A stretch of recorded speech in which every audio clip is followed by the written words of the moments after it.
I'm a great man. I'm a champ in the Lord.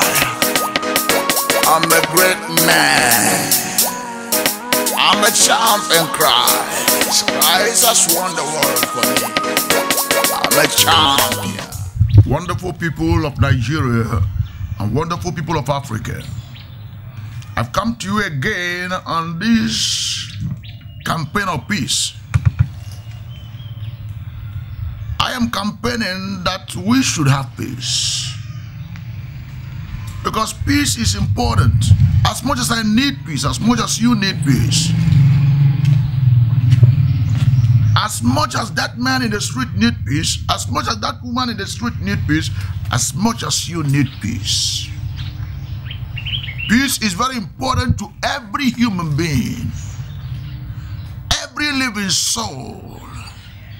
Whoever that is not interested in peace is not interested in life. Whoever that is not interested in peace is not interested in development.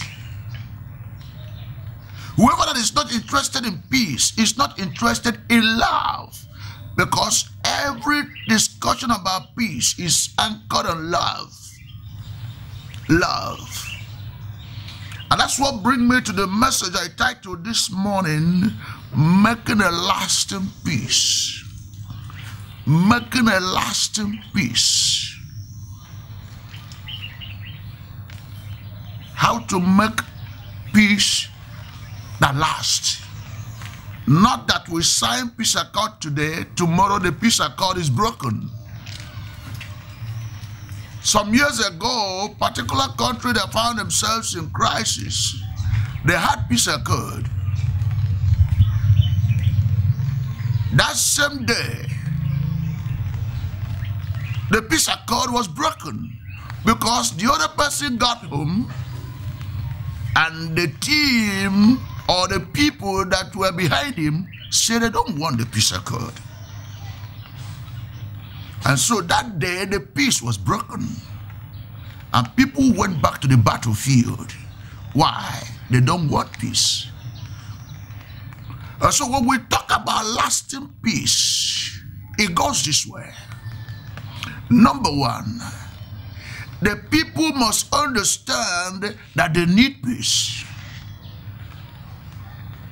The people you are bringing the peace you are talking about, we realize that they too, they need peace. Because as much as I need peace, as much as you need peace. As much as I dream and think about peace, as much as you're supposed to dream and talk about peace. But the truth of the matter remains that so many people are not talking in the direction of peace. The reason is that they don't like themselves. They don't love themselves. That's why somebody will take up bombs and assume the position of a suicide bomber. Now, that's why somebody can overload himself or herself with bombs, assume the position of a suicide bomber.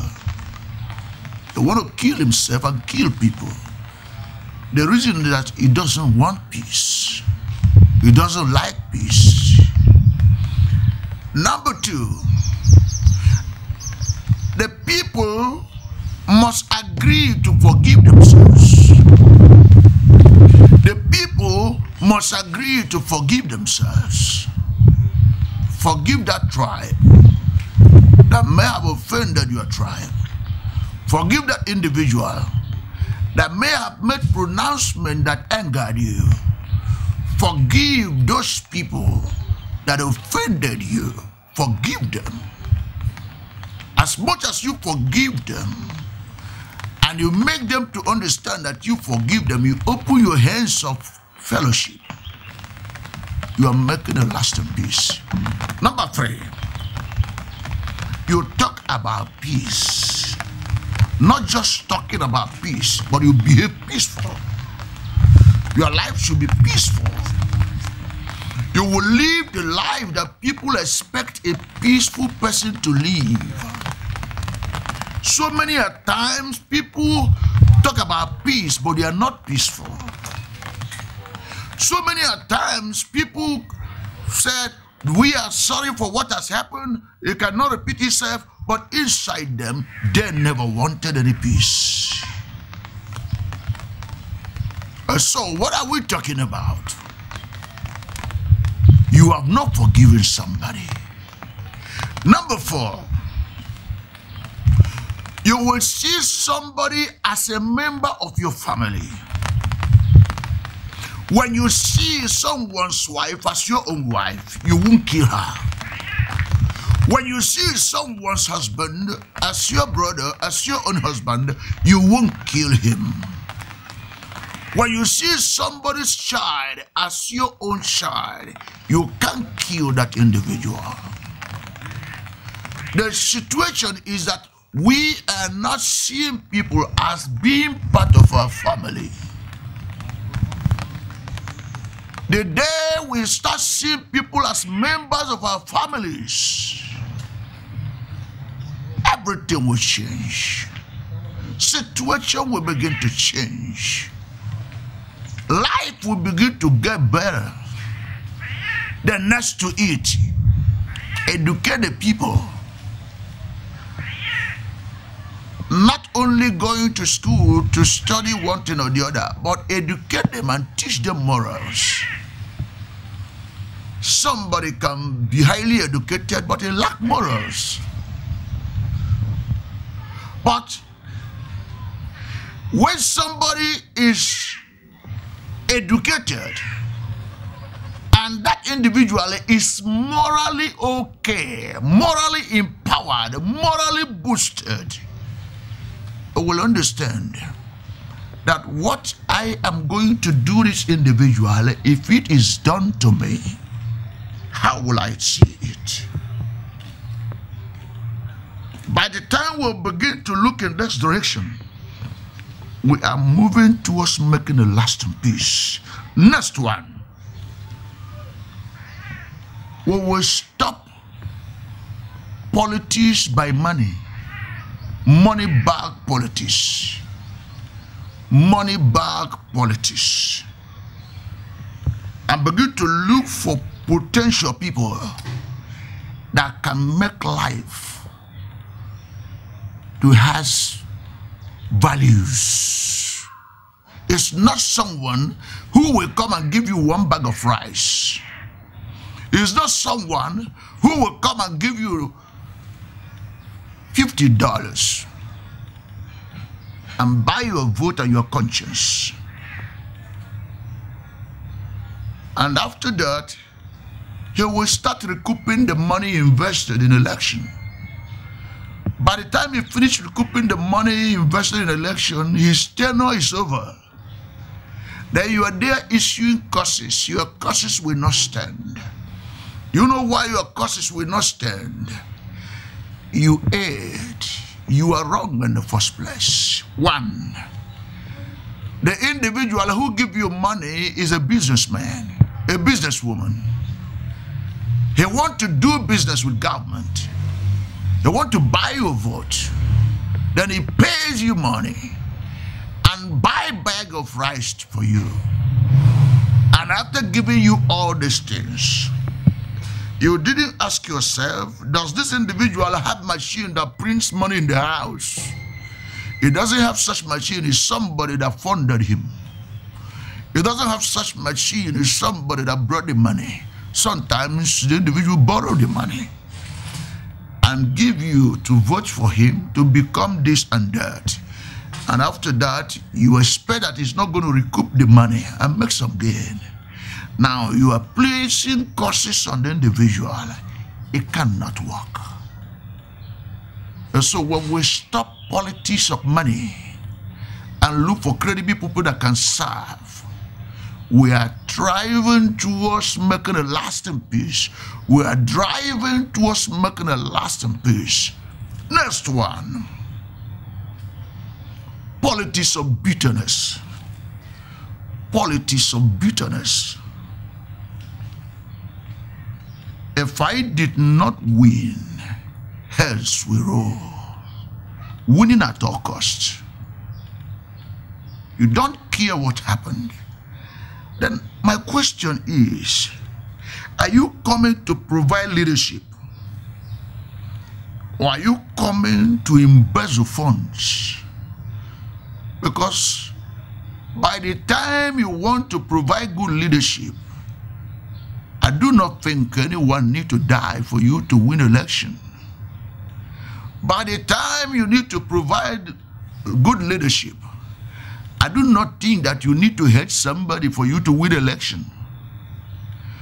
If you want to provide good leadership, I do not think that there is need for you to declare, do or die, I must win.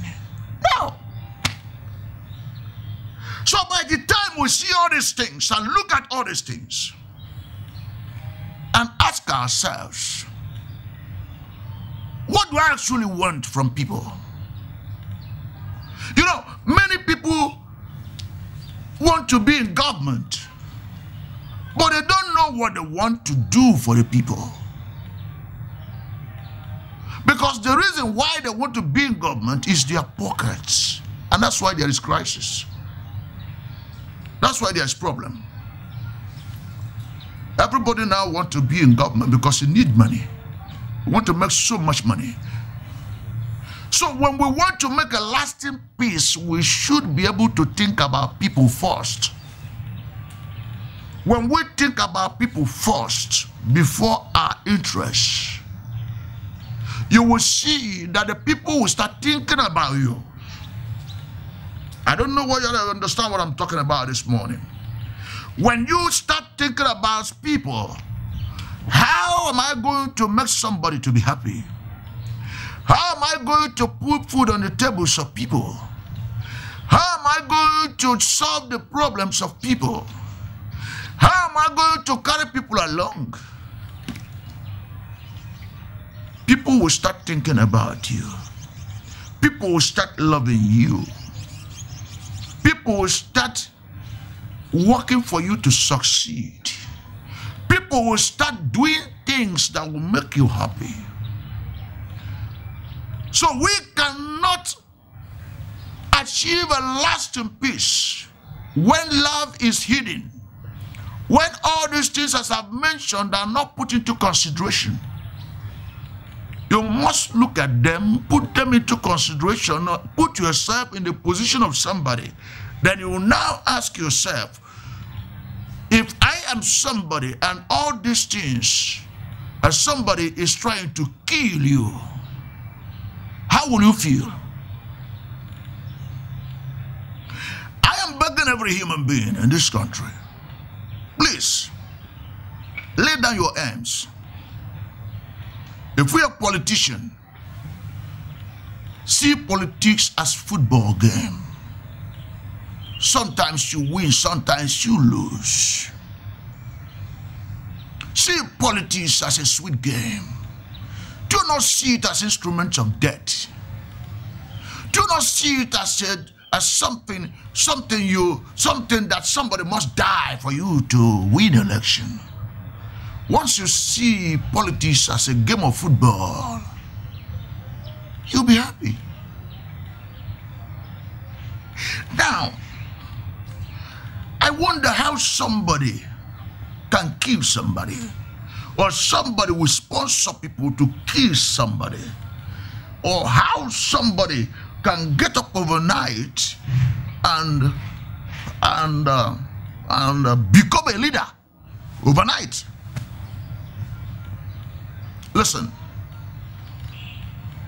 the person you are going to kill or the person you've killed died once or is going to die once. You too, you will one day die.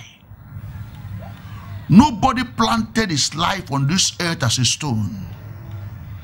You are killing somebody, you will also die one day. Now, you have not asked yourself, if you die after massacring people, what will be of your own children? Now, you have children.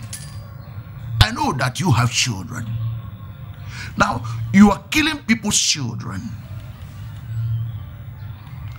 I was looking at television one day, and they were showing crisis somewhere in some part of the world. I saw little children that were made orphans. They were crying. Someone helped to carry a little baby. The mother is dead, the father is dead. A little baby. And you are not touched in the mind. You have no feelings. When you were like that child, if somebody killed your mother, will you be able to succeed? When you were like that child, if somebody killed your father, will you go to school? When you were like that child, somebody denied you the opportunity of enjoying parentalhood of a little baby. Do you know that when a little baby is in the arms of his or her mother, or is seeing the father coming back from work, there is so much excitement in the life of that baby? Do you understand? That child, you've denied that child the opportunity of being excited, seeing the father coming back from work. You've denied that baby the opportunity of being excited, playing somewhere with the mother. I look at that baby and shed tears.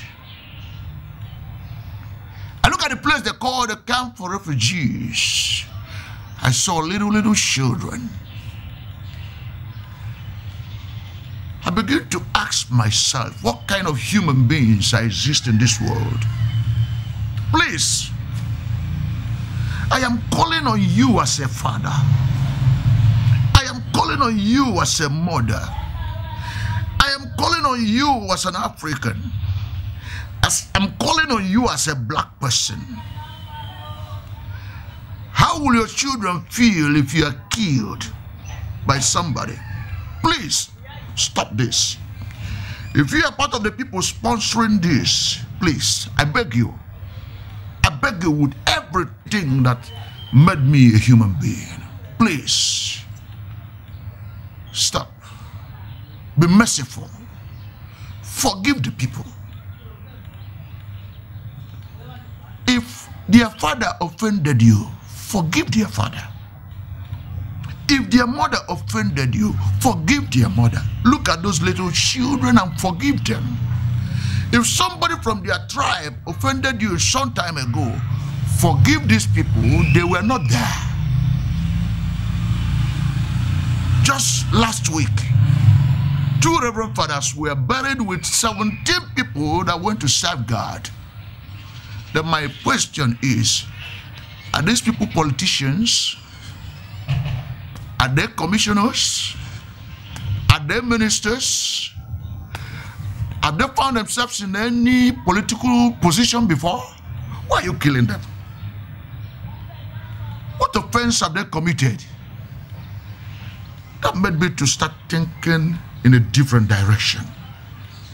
Please, I beg you, no matter what the problem is, no matter what is angering you, what ignited the anger in you, what added more fire in the already made fire in you, please quench it for the sake of humanity, for sake of God that all of us call.